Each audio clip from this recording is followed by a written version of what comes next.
Mr. Doherty. Here. Reverend Eiler. Dr. Lorenz. Here. Dr. Schwetchenow. Here. Mrs. Washburn. Here. Reverend Eiler is out of the country. And we'll ask everyone, we don't have an audience, but I'll ask everyone to rise and join us.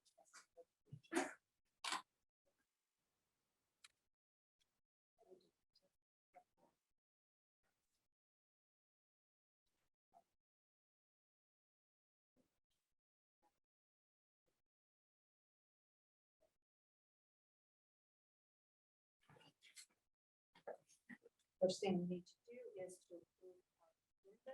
Is there a motion to adopt the agenda? So moved. Second. Washburn moved. Mr. Doherty.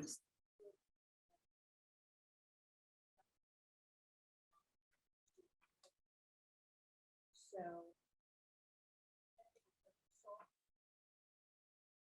And a yellow line.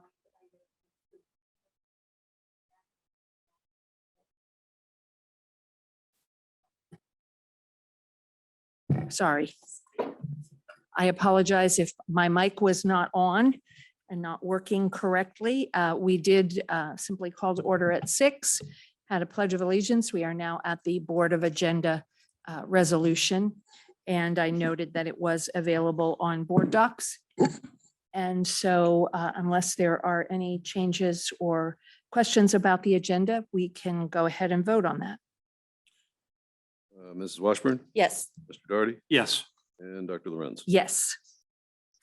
And then we have 2 minutes items to take care of. So I would move that we approve the May 16th, 2023 Board of Education regular session minutes. Second. And Mrs. Washburn seconded.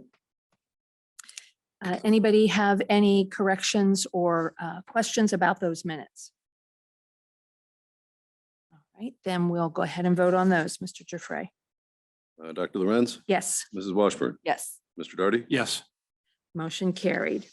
Then we have minutes from the June 12th Board of Education special meeting. I'll also move that we approve those minutes. Is there a second? Second. And Mrs. Washburn seconded. Those minutes are very slim. They are a meeting that we had that was not recorded because all we did was call to order, kept minutes of calling to order. The board went into executive session, and then we kept note of when we came out of executive session and when we adjourned the meeting. So hopefully there aren't any questions about that set of minutes. Can we vote on those? Dr. Lorenz. Yes. Mrs. Washburn. Yes. Mr. Doherty. Abstain. Hmm, What? Think Oh. that'll, We need Eric. You were present. no, Oh, that's the one you were. Okay. he was out of town. That's right. Sorry. I think we're okay. If I need to, I'll bring it back to another meeting, but I think we're okay. Okay, It's a majority. Can we just table that until later when Eric comes back in the room and be done with it then? we have a vote on that one. So we can, I don't know if we can table it now that we voted on it. I'll All right, just- I don't have to have been here to approve the minutes. You read them, correct? I did read them. So if it's okay with you, Mr. Giuffre, I will change my vote Very good. to be in favor of approving those And minutes. it'll be noted in the recording of the meeting that you were not there, but you read the minutes. And again, they're very simple minutes. This is a matter of practice. If I miss Yes. a meeting, I don't Right. vote on it. No, So I understand. That's fine. All right, thank you. Then that motion carried, I believe. I'd like to welcome our guests this evening. We're I got a wave from one of our administrators for the purpose of those folks we are streaming online, correct? For those who are watching our streaming meeting, for those who listen to the recording after the meeting, we are in fact meeting as we usually do in the Loveland Intermediate Middle School Media Center. And we are present for the most part. It's a little bit fluid this evening, but we have 4 board members here this evening, 1 absent. We do have a couple of audience members. I don't know if we have anybody who's going to address the public tonight. If we do have one guest in the audience, if you'd like to address the public, you do need to sign in if you'd like to. So, but otherwise, we're moving along as usual with a smaller than usual audience. And so I do welcome you all, and I welcome all who are listening to the meeting. We do have time now for hearing of the public. So if there is anyone who would like to address the public, We have no one. we have no one signed in. Okay, thank you. Then we'll move on to my report. And now I've put away my papers somewhere.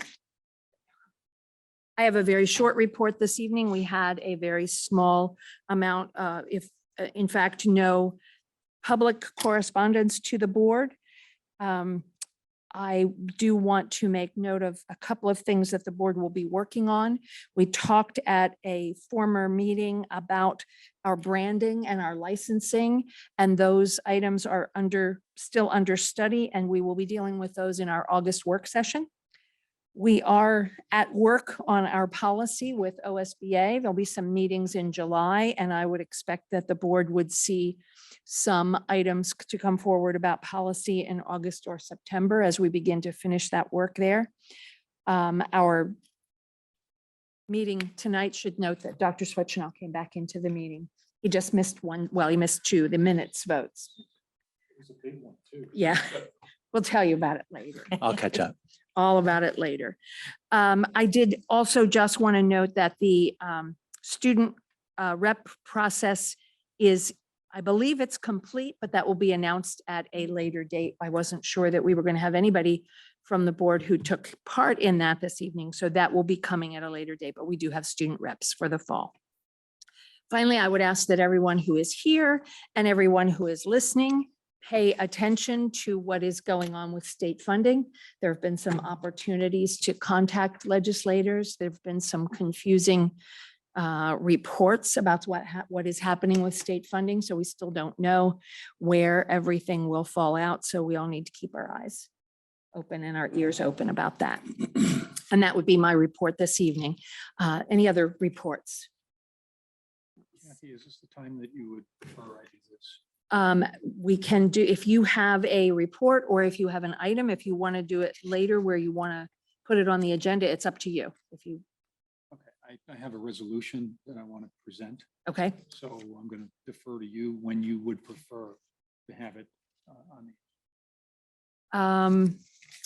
we do I can do it have, now or I can do it later. we do have board resolutions coming up. And since it would be a board resolution, how about if we save it for when we get to board resolutions and then we have a resolution, we can have discussion about it. And if we need to move to change the agenda, if we have a resolution to put on. Okay, I'll save this until All right. we get to that point in the agenda. Any other reports from board members this evening?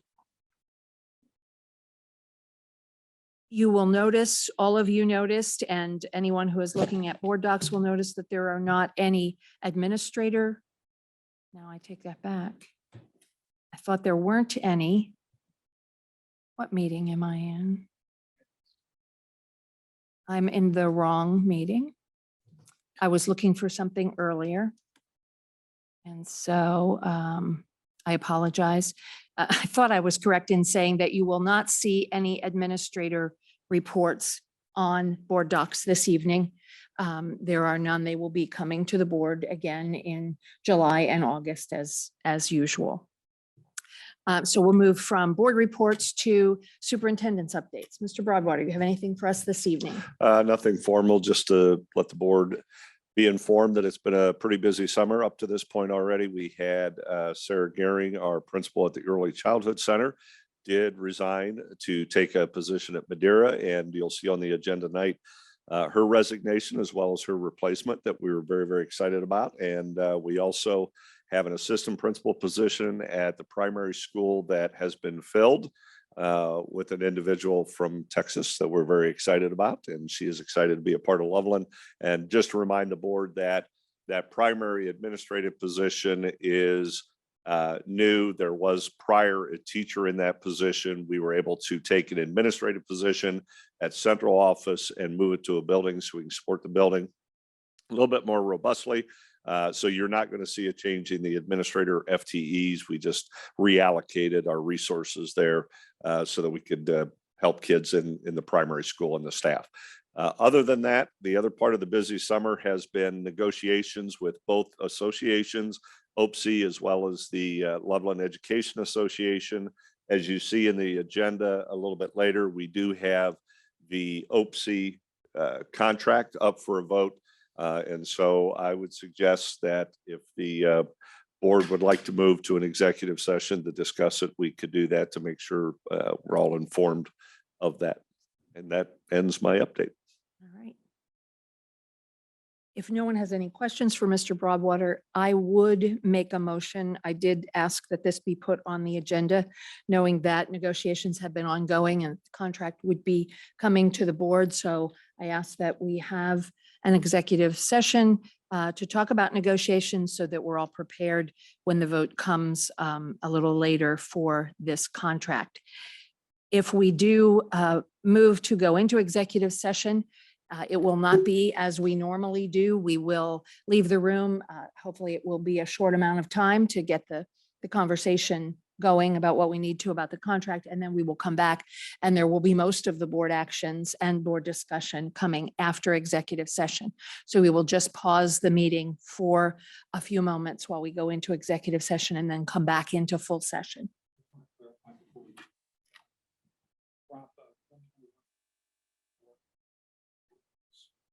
Specifically Negotiations.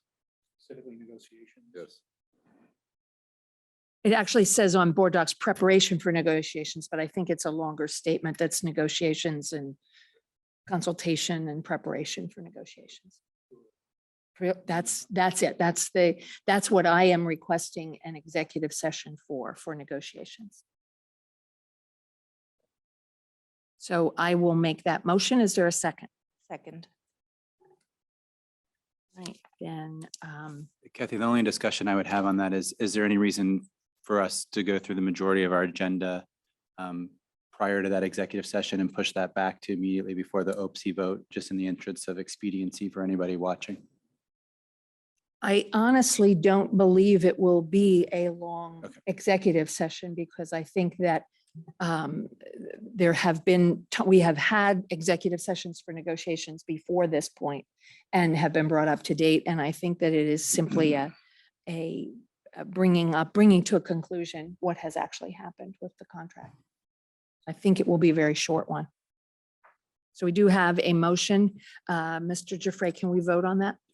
Dr. Lorenz, Yes. Mrs. Washburn, Yes. Mr. Doherty, Yes. Dr. Schwetzino. Yes. Motion carried. We are going into executive session at 6:13.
rest of our meeting. And we're going to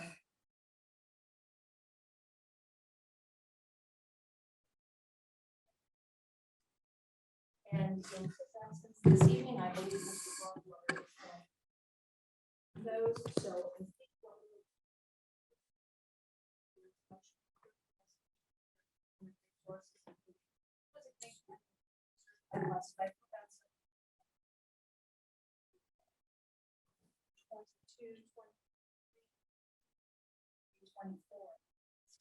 Yes, yes. Duly noted. So is there a motion? So moved. Second. And now, what would you like to give us, and then we'll. Sure. As I stated before we went to executive session, we do have two administrators that are on the agenda. We have Katie Cameron is the primary school assistant principal, and Katie is from Texas, and she is excited to be a part of the primary school. Matt Patterson is going to be the next LECC principal. I know Matt and his family are down in Florida, and he is super excited, but he is on vacation. And so we are excited to have both of those administrators as part of our administrative team for next school year. The other item that I would point out is number 6, I believe is how we've got it, under letter E. Number 6, there were some additions. I made the agenda live, and then we had a couple additions for number 6, letters F through K. You will see that those are for the student teacher mentors. There's a stipend there that the universities pay the district, and then the district in turn pays those individuals. So F through K is the addition, and you will see plenty of supplementals as we move forward. And that so ends our report. Mr. Collier is on vacation with his family. He had the nerve to take a week off this year. So I am trying to fill in his shoes. Any questions that you have? Seems like you're doing fine so far. I'm not doing quite as well. I think my microphone was not on when we started this resolution. So I'll just recap for the recording and for anyone who was listening that we did have Mrs. Washburn move and Dr. Swetchnow second the Director of Human Resources resolution. And then Mr. Broadwater did present a report. Now, if there are board member questions or comments on those items in the resolution, we'll go ahead with those. I don't see any. Must have been a great report, Mr. Broadwater. Mr. Collier's got a pretty easy job, apparently. Yeah. Apparently. Goes pretty quick. Now, I want to say thank you to Garth for putting this all together. He's still working from down on the beach, so I appreciate it. It's, And just as an aside for everybody, anybody who's paying attention to it, the ongoing FTE count is also posted with this agenda and minute, and will be with the minutes. Correct. And there's no changes. Thank you. All right, Mr. Giuffre, can we vote on that? Mrs. Washburn, Yes. Dr. Swetchnow, Yes. Mr. Darty, Yes. back to the Reds. Yes, motion carried. We then move into the treasurer items, and I see that there are 5 items under the treasurer's report, and I'm assuming that we can't put those together as a consent. Is that right? Because we have temporary and final appropriations. Would you like those separate? Well, that would be good. That'd be Okay, good. we'll just do them separately the way they are on the agenda. So the first item on the agenda is the May 2023 financial reports. And so I would entertain a motion to accept the May 2023 financial reports. So moved. And I will second. Mrs. Washburn moved and I seconded that motion. Those reports are on board docs. Questions, comments? Mr. Giuffre, any comments? Not at this point. We're coming into the end of the year. Revenues are stronger in other revenues, partly because of reimbursements that are from prior fiscal years. Excuse me. And we're within 1% on expenditures. So both of those are kinder to the ending balance than we were projecting. So we have a lot of things going on right now with the biennium budget, with the, I'm sure everybody heard the potential increase in property values in Claremont County, and Hamilton County will be not too far behind. So we'll see what the impact of those will be in the new forecast. And then with the hiring practices that Mr. Collier has been implementing, a significant amount of change from higher end teaching staff to folks that are coming to us fresh out of college and starting their careers with us. That's a big difference in savings to be able to also keep our expenditures down. So coming into the end of the year, right on the middle of the runway with plenty of runway left. Questions, comments? Rob, just real fast, I like the format of the monthly financial report that you do. And I just wanted to call out that information is available. And I know that we've changed it over time. This is the Loveland CSD financial binder. I know that we've changed that over time. Do we have those going back? And how long have you been doing the format like that for people who want to go back and look at how forecasts and revenues have changed over time? On the Treasury webpage, those are listed on the bottom, important documents. And this is one button that gets overlooked, but if you hit more, it'll take you back into prior periods. So I have been putting those out there for, I think since 2022, 21, 22. It looks to me like back to February. Now those won't be produced. They're not produced until we have the permanent appropriations. So July, August, September, there won't be those monthlies until we settle, unless we do the permanent appropriations prior to the October deadline. Understanding what you just said, does that mean that you will backfill July, August, September, or when people go to look at it, there will be some months that are missing and that's because data is incomplete for those months, so you don't produce the report for those months? Correct. Because the forecast is finalized at the end of November now, but once we have the permanent appropriations, then that's tied to the forecast, so we produce it then. Well, I just want to say I like the format and I think that it makes it clear for people and it makes it easy to print out and look at over time how things change. But I think it has two purposes. For someone who really, really wants to know how the watch work, it's got a lot of detail and analytics. And for someone who just wants the big picture, it has that one pager as well. Yep. Thank you.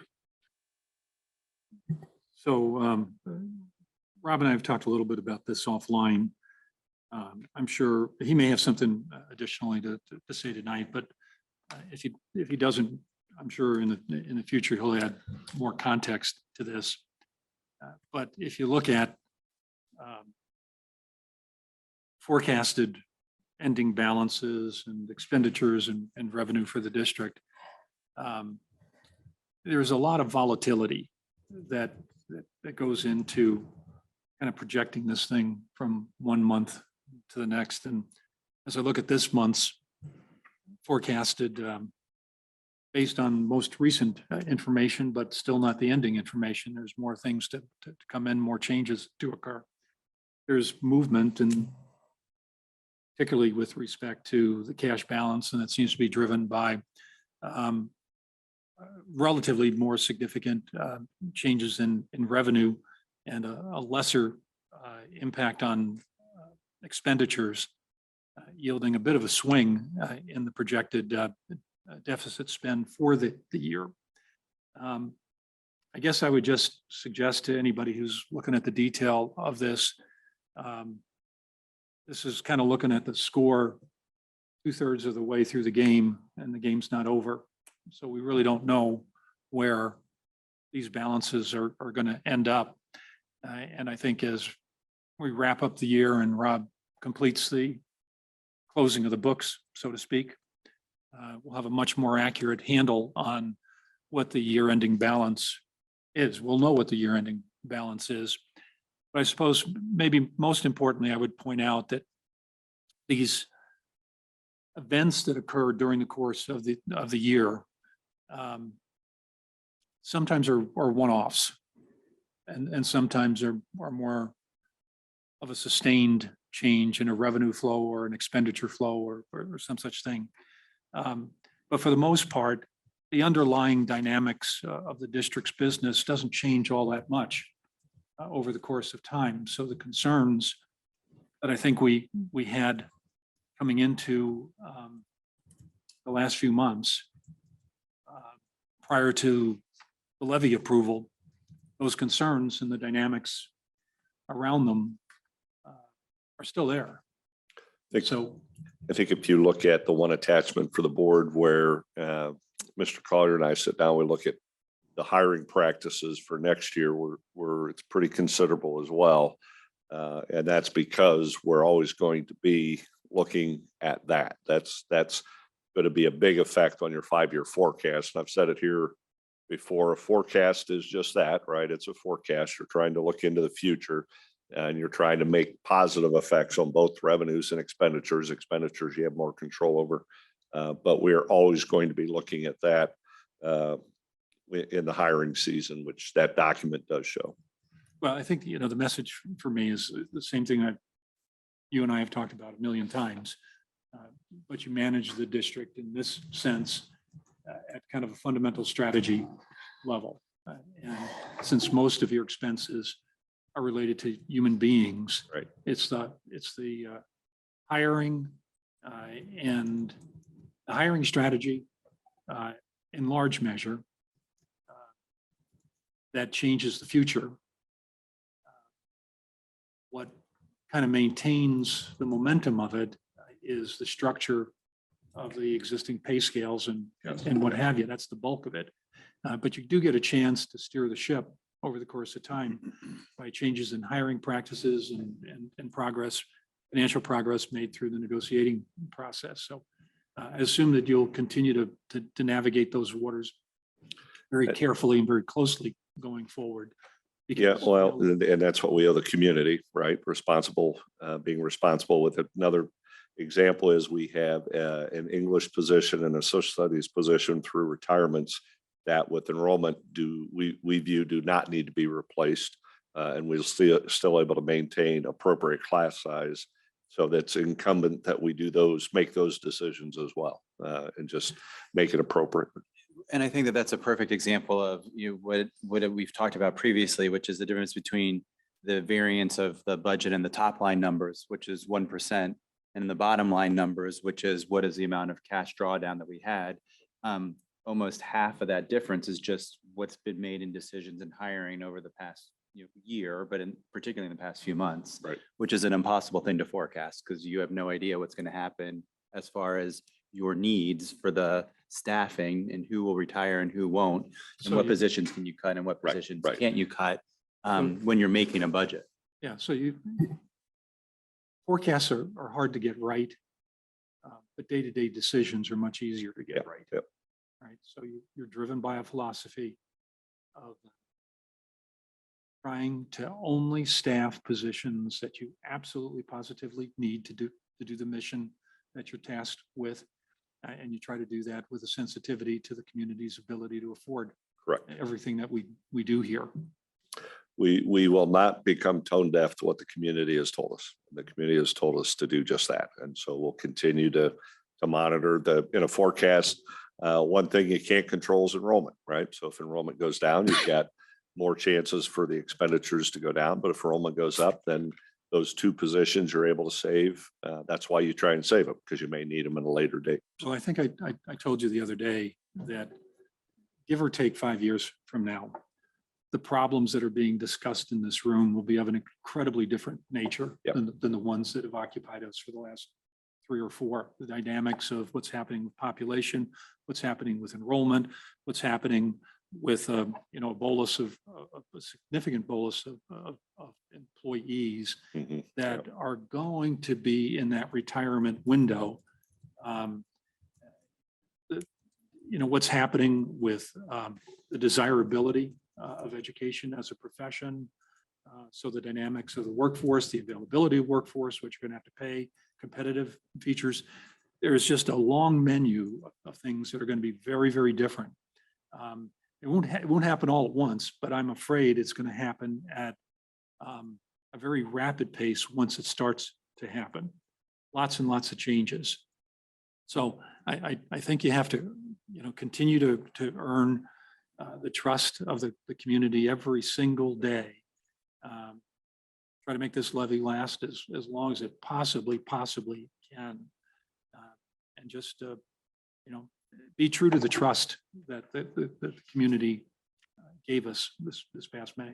Great. And we have a great staff. We have great kids. We had a great year academically, extracurricularly, and the community has supported us. And that's what we want to continue to earn is their trust. And we will continue to be as transparent as we possibly can with decisions and moving forward. So And Rob, I'll trust that in a future meeting, if we have any significant variances from numbers that we've shared with the community historically, anything significant, you'll go into some detail, what the underlying dynamics, the drivers of those things are, so people know how to evaluate numbers going forward. Well, and Mike and I typically do that together so that we can show the past, present, and future. And use that as part of our justification for where our projections are going. And there's two other things that I'd like to pitch in on. And then one of them is the obvious difference in the revenues when you have a 5% interest rate on an overnight money market fund versus a 0.5% interest rate. Another thing that you certainly can build into your 5-year forecast. I would not have projected $500,000 at this point, no. And then the second Nothing one stays the same. right? Maybe that'll stay. Maybe it won't. I don't know. The second part of it is, and Kevin, I don't think you called this out on the challenges that we have in our near future is the complete uncertainty of what the state funding model will look like. Correct. Absolutely correct. And in terms of, potentially the most disruptive things are really embodied in what you just said. Everything else is moving the needle a few percentage points here and there because, this organization is relatively stable. It's going to continue to theoretically be stable going out into the future. Change will be less rapid, but if you have a fundamental change, like something in the funding formulas or something in the tax structure at the state level, all bets are off and you have to be very careful around those times. But part of a discussion this year that was quite frightening was the discussion in earnest to eliminate the 12.5% homestead rollback, just eliminate it. And that discussion is still in play. That is a reimbursement from the state for I'm going to say probably 40 years ago where they rolled it back and the school districts in the state of Ohio sued the state of Ohio because that was revenue that was coming to us from homeowners. Homeowners loved it, but then that has been a reimbursement from the state. And it began about 7 years ago when they no longer were applying that 12.5% to new and replacement issues. So that was foreshadowing. I'm sure that is probably still on the table at some point in time, and that would be a huge hit for us. Mhm. So, Well, on that happy note, sorry, it's just we will every time they get go together. ahead, I think, and vote on accepting the May 2023 financial reports. Mrs. Washburn, Yes. Dr. Lorenz. Yes, Mr. Darty, Yes. Dr. Schweitzer. Yes. motion you. carried. The next motion is just an annual resolution to approve temporary appropriations for fiscal year 2024 at 50% of the 2023 appropriations. Is there a motion? So moved. Mrs. Washburn moved. Is there a second? Second. Dr. Swetchenow seconded. And again, this is an annual. It is, the title says 50% of the 2023 appropriations, and you can appropriate 100% of the local, state, and federal grants that have been approved. So. Any questions? Mr. Giuffre? Mrs. Washburn, Yes. Dr. Schweitzer, Yes. Mr. Darty, Yes. Dr. Lorenz. Yes, Thank you.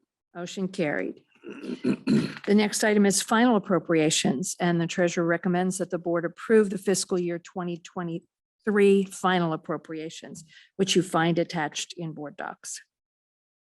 Is there a motion? So moved. Mrs. Washburn's getting in there first. I was gonna say, I'm Second. on a roll. Dr. Swetchenow second. Any questions or report on that, Mr. Giuffre? Just, It's just a budgetary compliance piece. The Budget Commission will meet, I think, tomorrow. So we'll have it submitted and blessed, and that will be the last. The final thing for this year is to report the unencumbered ending balances. So that technically, it's the second to last. the penultimate.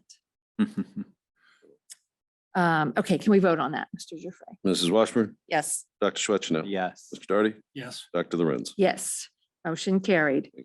The next item is an annual item that we do. It is a transfer from the general fund to the turf field replacement fund. And so is there a motion to transfer $20,000 to the turf replacement fund? So moved. And I'll second that. Mrs. Washburn moved and I seconded. This we have been doing ever since we got the turf field.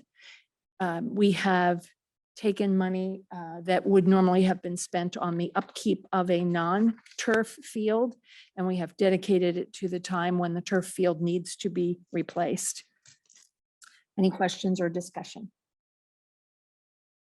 Can we vote? Mrs. Washburn, Yes. Dr. Lorenz. Yes, Mr. Darty, Yes. Dr. Schwetzner. Yes. motion carried. I think it is the final treasurer resolution, which is donations. And so I'll move that we accept the following donations, and they are listed on board docs. Second. And Dr. Swetchenow seconded. The majority of those are for the cafeteria table donations. That was quite an effort that was done to raise those funds. And we are very appreciative of those funds having been raised for cafeteria tables at Loveland Elementary School. And then there's an additional donation on there as well for the Feed the Kids Fund. Questions, discussion? Thanks to the community for all those donations. Mr. Giuffre.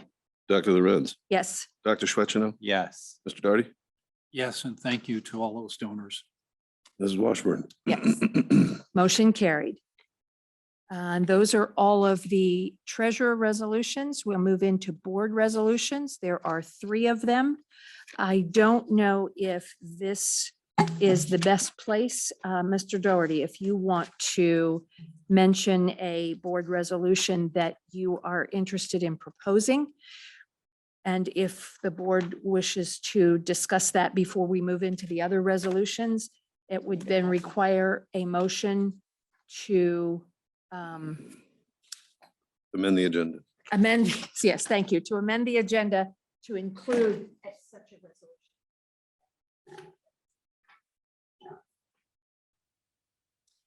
So you have the floor, Mr. Thank Doherty. you. So this is a continuation of discussion that I raised the last time I was here. And this was a resolution that I had proposed to take on the challenge of changing funding strategies for the district. Reflective of very significant disruptive process that we've all gone through. I mean, everybody in the community has gone through for a number of years now, trying to get levies approved in this school district. So I will read this out loud. The board members and Mike have this in front of them. Rob, I ran out of copies, but I emailed it to you earlier. So let me just, this is very, very slightly modified from the last time we talked about it publicly. Again, reflective of some of the comments that have been made by individual board members in that session.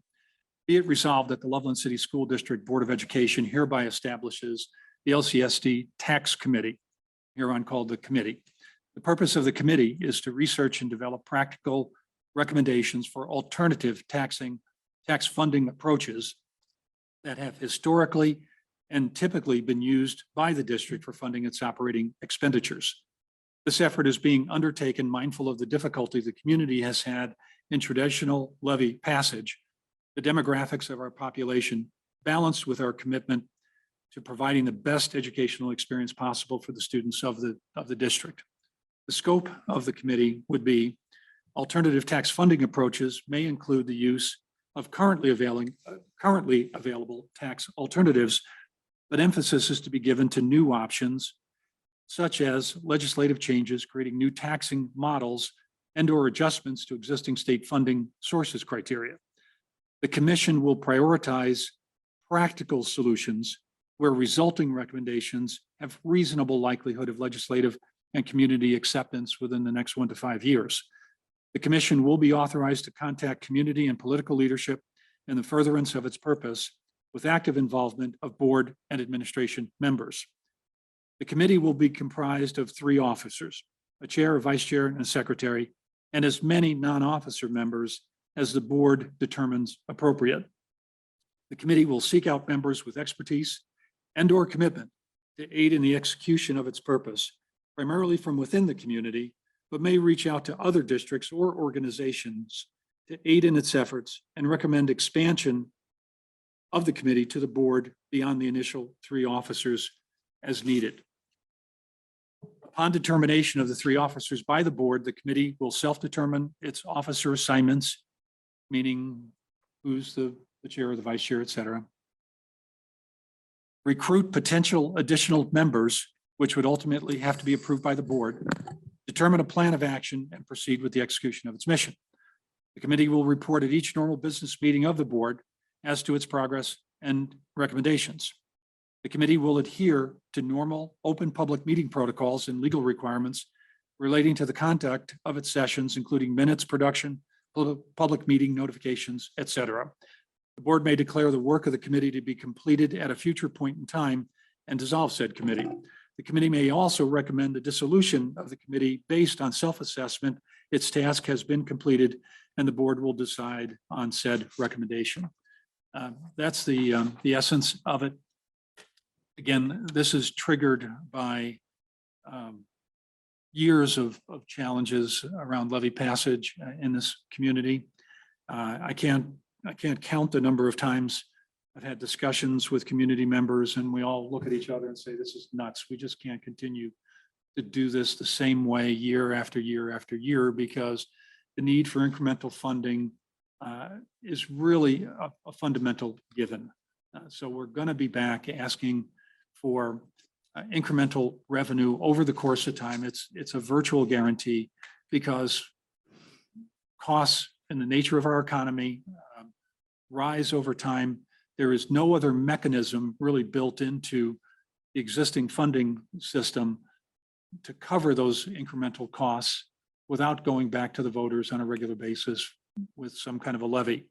And we know that the kinds of levies that we've put up over time, at least in the recent 5 years or so, have met with a great deal of contention.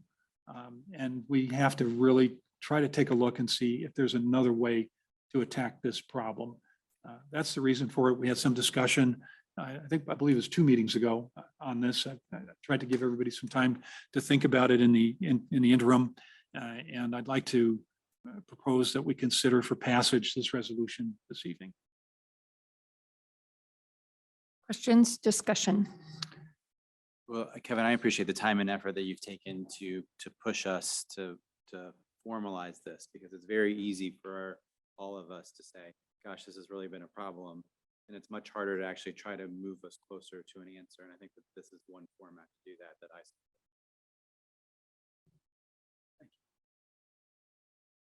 Eileen, anything?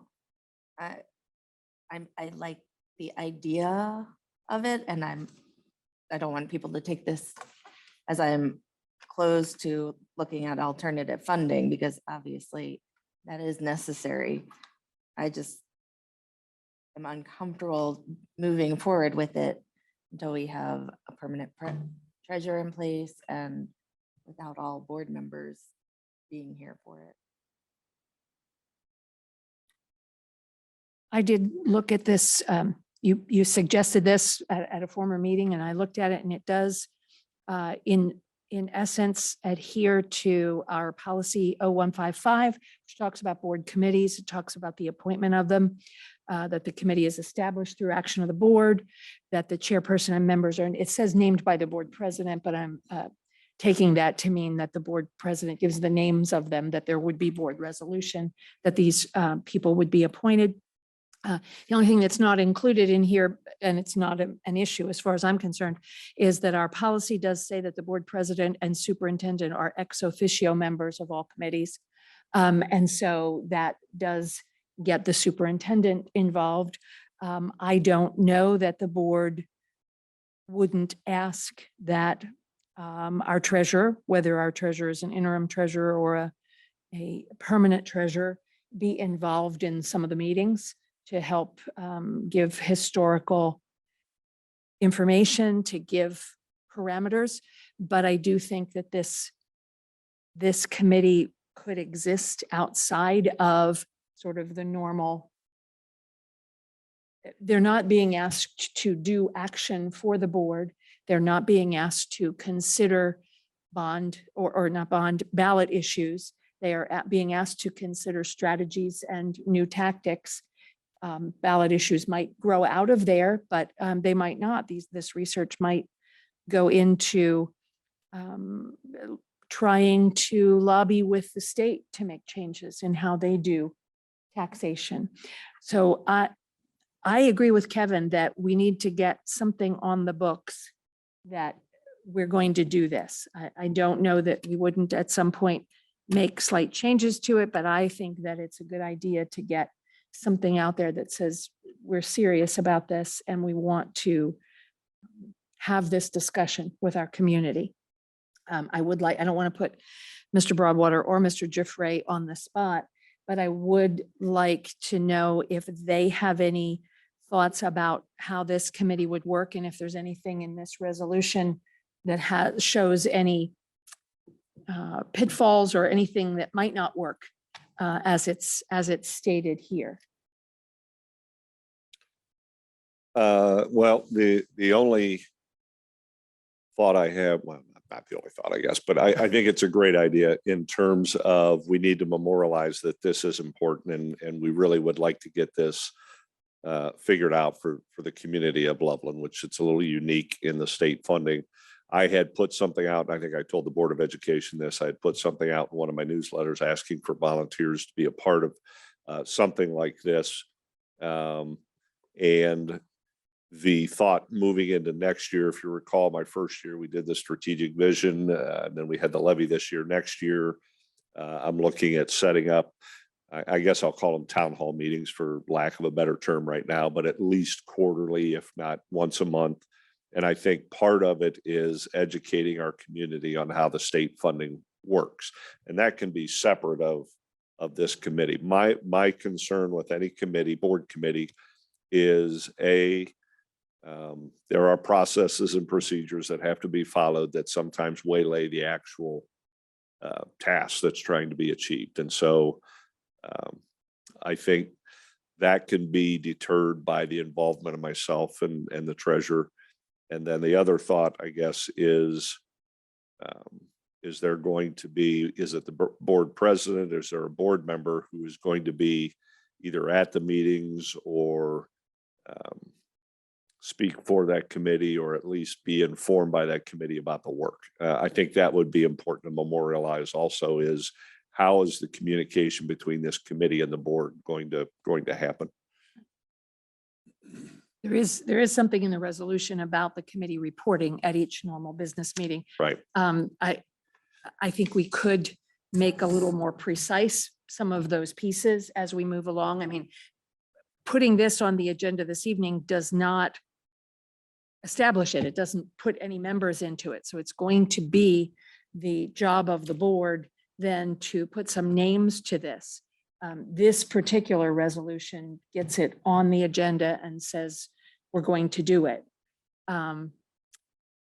Giffray, did you have any thoughts about as treasurer? I think what I observed with the planning commission group, the finance group there, is that they would have benefited with the resources that I have available. So I think the treasurer should be involved, because the resources that you can bring to the table, whether it be from the EPTI, which is a group that we belong to that has vast tons of research. Dr. Howard Fleeter does a lot of that. He's often referenced with the politicians in Columbus for his expertise. And then also, obviously, the resources that we use in order to compile our financial information for our forecast. So I would just think that as a resource for this group, the treasurer could be very helpful in that regard. We did have, oh, I'm sorry, Kevin, we did have a group that was not as wide ranging as this purpose is, but we did have in my tenure on the board, we did have a group that was specifically tasked with looking into income tax. And so that, as far as I'm concerned, that group worked fairly successfully in reaching a large number of people in the community, came up with a report that talked very extensively about what an income tax would be for the community. This was at a time where the committee came to, they were only tasked with looking at income tax, and they came to the conclusion that the income tax would not be beneficial for Loveland and would not be readily accepted by the community at that time. So they were helpful to the board, I think, in communicating to the community that income tax was being considered and what the aspects of income tax was. So I think this committee could be useful to the community. So I'd add maybe a couple of things based on the comments.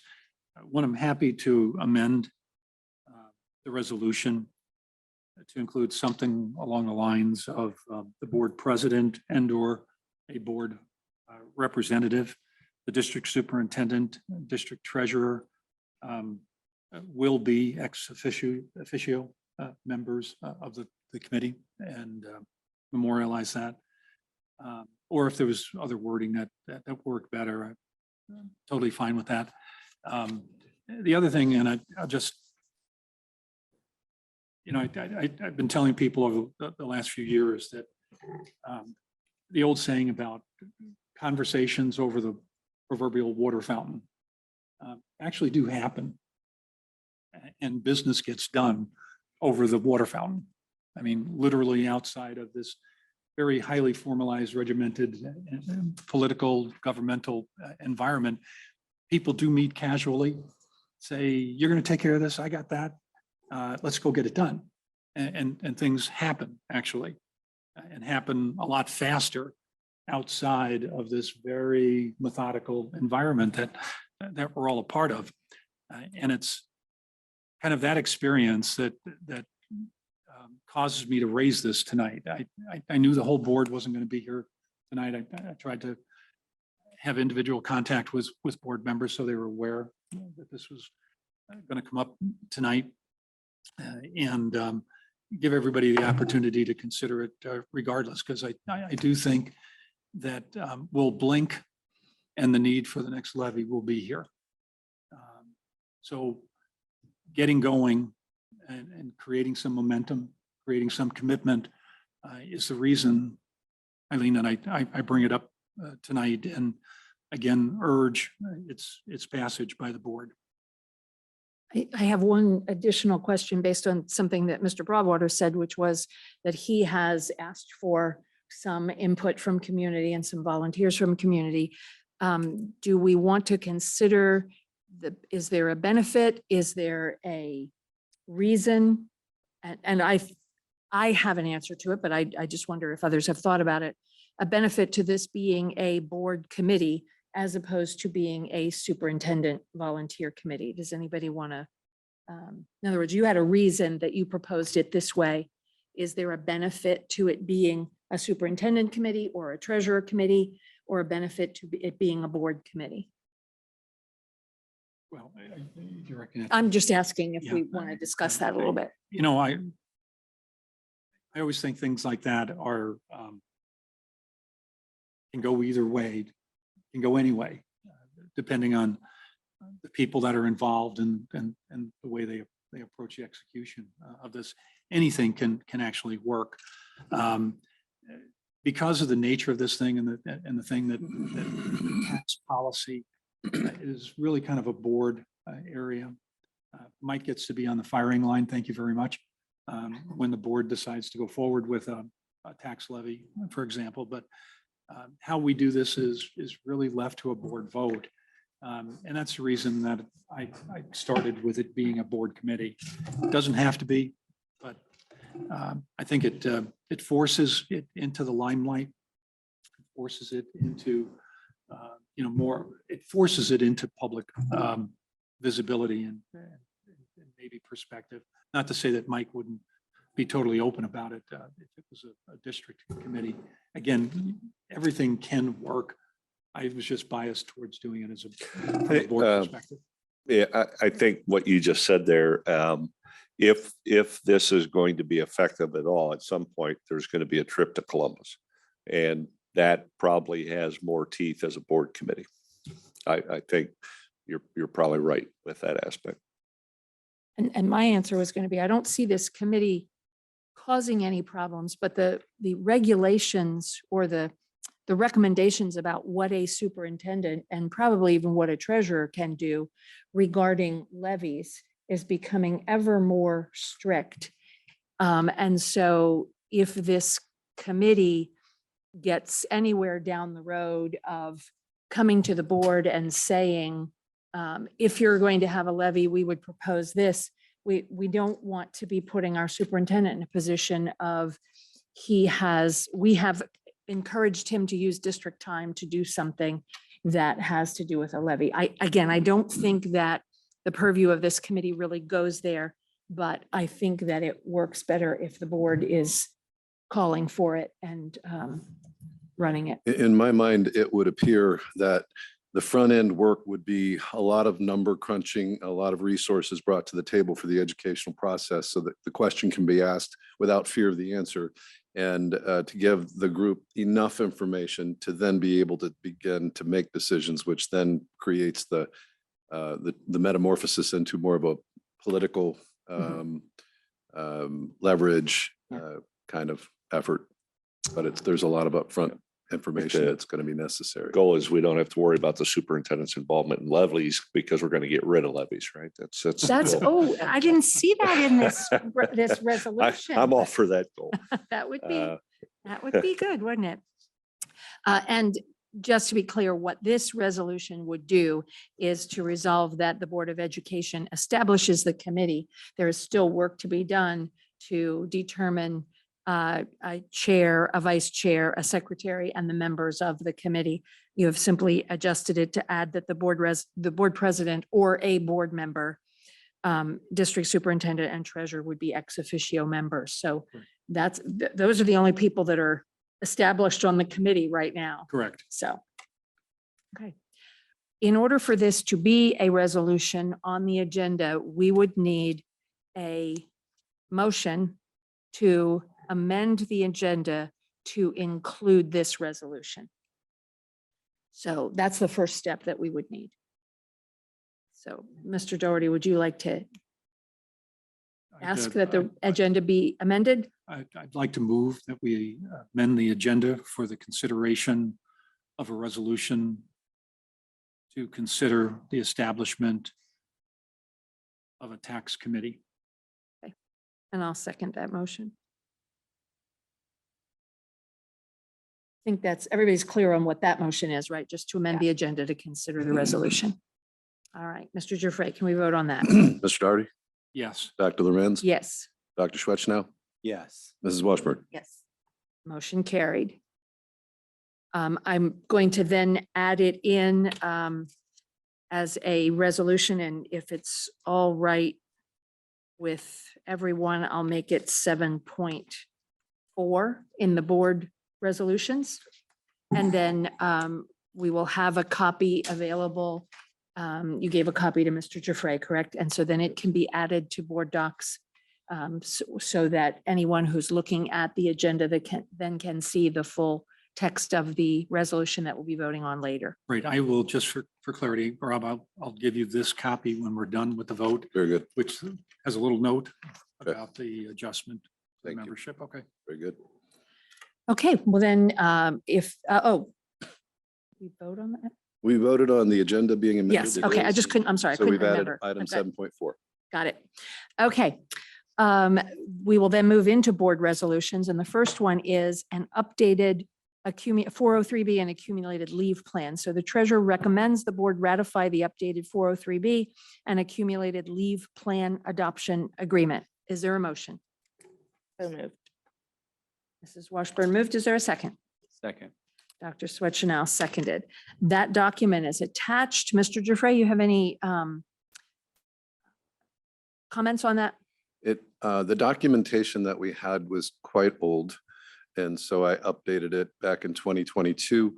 There was discussion at the table with both of our unions, and both decided to maintain the accumulated leave plan, which was tied into the 403B plan. The 403B plan that was that we had before there were changes to the law. There were changes to the practice. And so, and every year, obviously, the contribution amounts change. But the other part of this was that when these changes took place, we were using a company called Plan with Ease, which was a part of Voya, and they were very problematic. Their services were not very good. Matter of fact, one of our retirees, I'm meeting with one of our union members because there were issues with him being able to get their money out. So we went to a company called TSA. That's what most of the school districts in the state of Ohio use. They are not an investment company. All they do is compliance for these programs. And so this is their document. They provide the services free to the district because they charge the carrier.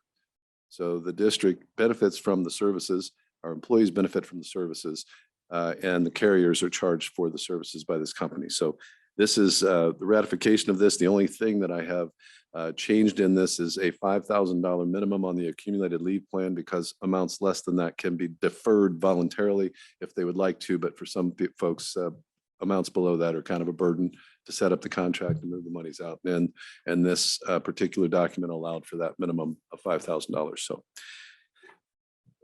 housekeeping. Okay, questions?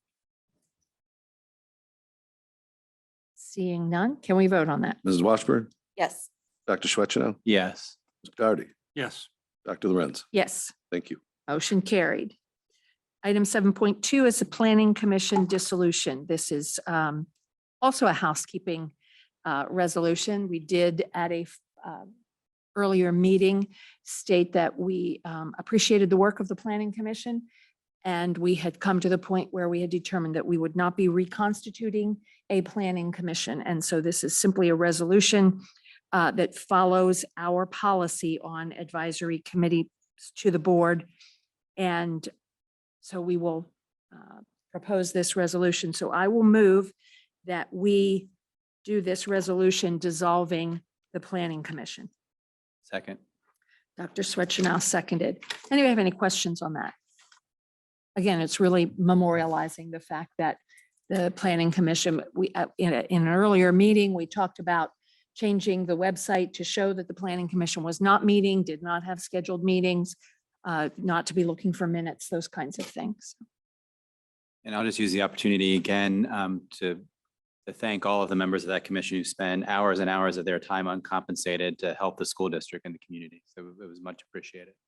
It was much appreciated when this came up in the agenda meeting to say it's going to be on the, I tried to add a couple more gratefuls because I didn't think it seemed grateful enough. And then I realized I was going a little bit, there was Too plenty of grateful. gratitude in there. And there is there was a lot of work that commission did, and we do appreciate it. So. And I would echo that. We refer to a lot of what they've done quite often.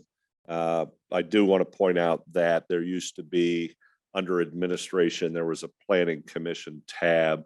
It'll be moved underneath the Board of Education. I think it may have already been. So all the work is still there. It's just in a different place. Okay. Thank you. All right, Mr. Giuffre, can we vote on that? Dr. Lorenz, Yes. Dr. Schwetchenow, Yes. Mr. Darty, Yes. and Mrs. Washburn. Yes. Motion carried. 7.3, this is a resolution to approve the Ohio Association of Public School Employees Local 363 Collective Bargaining Agreement beginning July 1st, 2023 and ending July 30th, 2026. Is there a motion? So moved. And a Second. second, Dr. Swetchenow. Any questions? The document, the negotiated agreement is attached. As you can see, it is a 3-year agreement. And I didn't know if you wanted to mention the additional language that legal asked us to include. Oh, and we did include information on here because as you all know, I didn't mention that. My proofreading bent read the contract and found a couple of things. And so non-substantive changes can be made. There were a couple of things that I thought ought to be worded a little more clearly, Those were pretty good. things like that. So, but you do have the draft contract agreement on board docs. And I'll make it public right after the vote. Okay, thank you. And it will become public for those who are watching. Questions, comments? Very glad that this has come to a successful conclusion. Okay, Mr. Giuffre, can we vote? Mrs. Washburn, Yes. Dr. Schwetzino, Yes. Mr. Darty, Yes. Dr. Lorenz. Yes, motion carried. 7.4 is the resolution that Mr. Doherty introduced. So it would be a board resolution that the Board of Education establishes the Loveland City School District Tax Committee. Mr. Doherty, would you like to make that motion? So moved. Okay, is there a second? Second.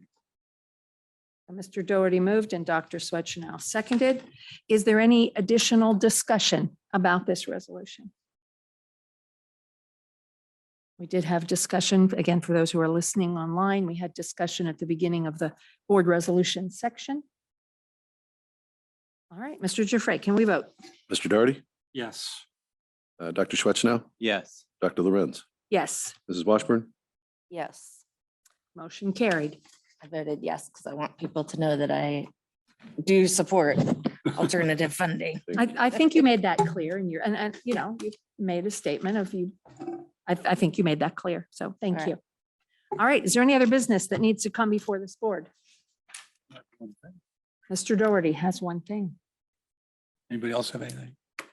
All right. Okay, so I have a very brief statement for my context anyway. I volunteered for the board back in May of 2020, seeking really just to help in any way that my experiences may have been useful. As I look back on the last 3 years, I've had the opportunity to influence the district's direction on many of the challenges it faced during these very difficult years. I've been thinking about this for a very long time. And I've come to the conclusion that now is a good time for me to step aside and allow a new community member to take this seat. And as such, I'm resigning from the board effective this Friday, June 30th. I've believed in an experientially diverse board. And as such, my final recommendation to the board is to search out a new leader from Loveland with a strong business background and fiscal orientation to fill my seat. And beyond this interim appointment, I urge the community to elect a member in November with these qualifications for the next full term as the issues of fiscal stability, organizational growth, and ever-changing dynamics of our population will continue to confront the district for many years to come. I've been honored to serve the district and our community. I've appreciated new friends made, and new things learned. I'll choose to remember this experience not through the conflicts and challenges that we've all faced, but rather the thousands of faces lining our homecoming parade route, filled with excitement and the coming together of a community that seems to always happen when we focus on our youngest. I wish the district continuing great impact on the future success of every child who enters its doors. Thank you. Thank you. Been a lot of time and effort and energy, and very much appreciated by us and the community. Thank you. All the gratitude that was expressed for the planning commission is dwarfed by the gratitude. I've known a lot of board members, and I don't think I know any other board member who worked as hard as you did. So I appreciate it. I would say you're leaving a lot on our shoulders because there's a big hole to fill. Without you, and your wisdom and your knowledge and your experience and your incredible tenacity to get into the bottom of tough problems. It's been great to work with you for 3 years. Thank you.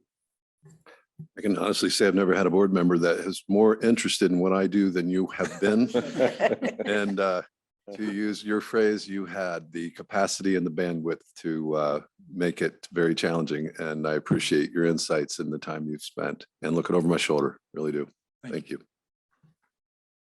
I would echo all of that and just say thank you for bringing me here, being part of the team that brought me here, and Your leadership is something that I appreciate, your experience in leadership. We talk all the time about that. And I'm pretty sure I won't stop bugging you about calling and some of the difficult decisions, but I hope the community knows how hard you work for them, because you worked hard for the kids, the staff, and this community. So thank you. Thank you very much. Thank you to the community. Thank you. And thanks for bringing the resolution concerning the tax committee, both because I think it's a great thing for Loveland, but also because it got me into the policy, like 5 policies down from the policy about filling a board vacancy. So that it's right there on the screen. So I can simply make a brief announcement that our policy states that a vacancy occurs on the board when one of the following events occurs. And there are a lot of events, but one of them is resignation. Whenever a vacancy occurs, the board shall fill the vacancy at its next regular or special meeting, but not earlier than 10 days after the vacancy occurs. The board shall take the following steps to fill the vacancy. The board shall seek qualified and interested candidates from the community through the news media, word of mouth, and contacts with appropriate organizations. All applicants are to submit a notice of their interest in writing to the treasurer. The board shall review all interested candidates' submissions to ascertain their qualifications and may interview selected candidates prior to a vote to appoint. Appointment by the board to fill a vacancy shall be by majority vote of the remaining members of the board.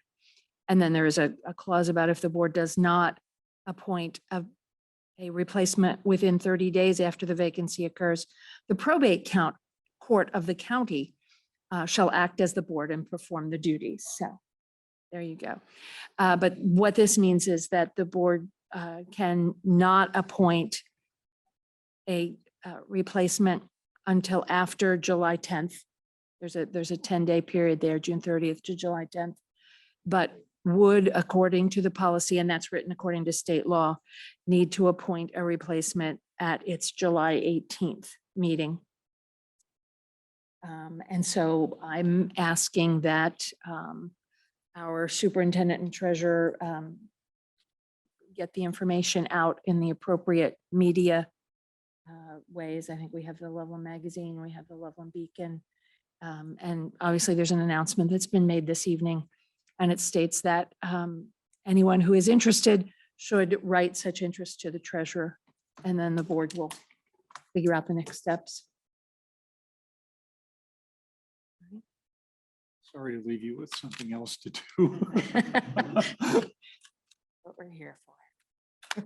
No, that's not what we're here for, but we'll do Something it. else to do. I guess I should say the appointment is Mr. Doherty's term ended at the end of this year. Correct. And so the appointment is to fill that term. Right. And that's, so it's a very limited term for the appointee. All right. But for anybody who's interested, it's a wonderful opportunity to get on the inside early. Try to understand the dynamics of being a part of the board. It's really not necessarily what it looks like. There's so much more to this.